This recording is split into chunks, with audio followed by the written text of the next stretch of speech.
Malnutrition refers to deficiencies, excesses, or imbalances in a person's intake of energy or nutrients.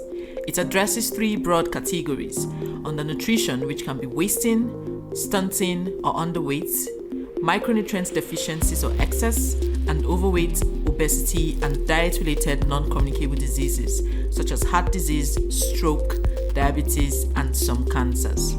According to WHO, 1.9 billion adults are overweight or obese, while 462 million are underweight. About 45% of deaths in children under 5 are linked to undernutrition, and this is mostly in low and middle income countries. In Nigeria, for example, nearly 2 in 5 children under 5 are stunted, 7% are wasted, and 22% are underweight. However, rates of childhood overweight and obesity are rising more in low and middle income countries, while slowing down in high income countries. About 70% of the globally overweight or obese people, nearly 2 billion people, live in low and middle income countries. In Nigeria, up to 35% and 22% of adults are overweight and obese respectively. It has been predicted that by 2025, the global obesity prevalence would reach 18% in men and surpass 21% in women. Left untreated, obesity increases the risk of non-communicable diseases, needing more extensive and costly interventions. Non-communicable diseases are now among the leading causes of death in many regions of the world. This rising incidence of non-communicable diseases in this region needs to be curtailed.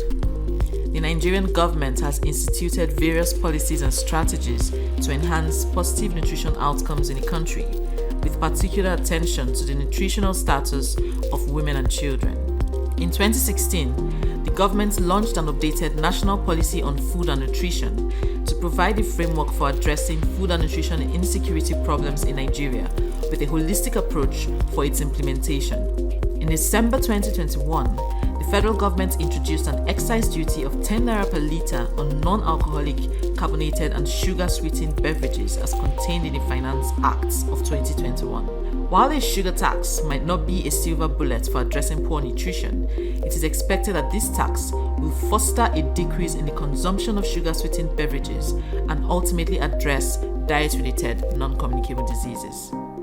To tackle overweight and obesity effectively, we need to adopt a life course approach from preconception through pregnancy and infancy to adulthood and older age. Action is needed at all ages to avert both short and long-term consequences of excess weight and needs to encompass an appropriate balance of investment and effort between prevention, treatment, and support.